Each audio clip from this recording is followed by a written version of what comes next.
everyone, welcome back. Today I'll be doing a review of The Walking Dead, The Rise of the Governor by Robert Kirkman and Bonansinga. And this is the first book in a trilogy that focuses on one of the most controversial characters in the Walking Dead series so far, that of the Governor of Woodbury. Now he first makes his appearance in the graphic novel, Compendium 1, probably about midway through this particular book. And his storyline is just beginning now in Season 3 on television. As the story begins, the zombie outbreak has already occurred, and there are pockets of people trying to survive. Brian Blake and his brother Philip are traveling with their friends Nick and Bobby and a very young girl by the name of Penny, and they're trying to make their way towards Atlanta, where they believe there's a refugee center. And in typical, Walking Dead fashion, not all of these people are going to survive. As they meet up with other people, their numbers grow, and as they encounter biters and dangers from other survivors, they find, the humans living are just as equally dangerous. Those numbers are going to kind of dwindle back down. The pacing of this book is pretty quick. There's, plenty of action scenes and nail-biting encounters with biters and, like I said, other dangerous survivors. Along the way, Philip, the younger brother of the two, seems to be the natural leader. He's the stronger of the two, and he just sort of falls into this role of protecting the group. But it starts to play a heavy toll on him, and he goes down a very, very dark path.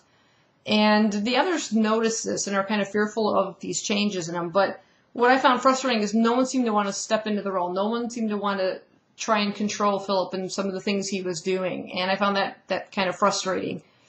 I had some issues with this book.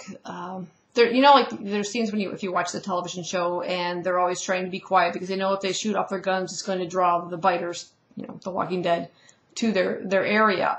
And there are scenes in this when they're very quiet and they don't use the guns. And then there's other times when they're blasting away with their weapons as if, hello, what are you thinking, I don't know if it's just moments of trying to lighten the mood or whatever, or there are some other things they do in the book too, and I'm thinking, you gotta be crazy.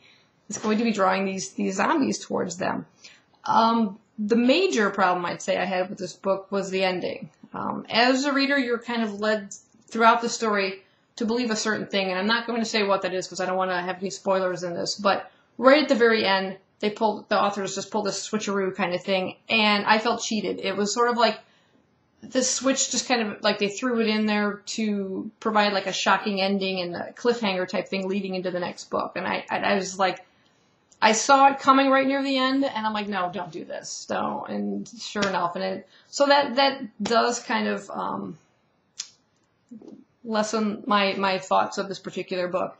Another thing, this story continues in book 2, The Road to Woodbury. I think these two titles are mixed up because as you're following this book, at the end of the story, they reach Woodbury. So the whole course of the book is their journey to reach Woodbury, as in The Road to Woodbury.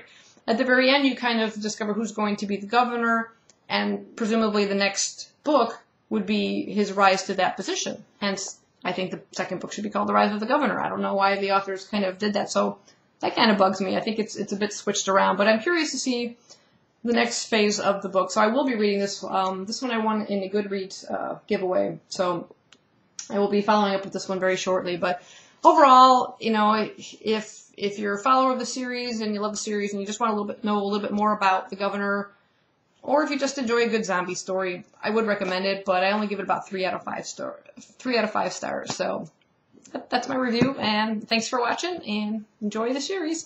Bye bye.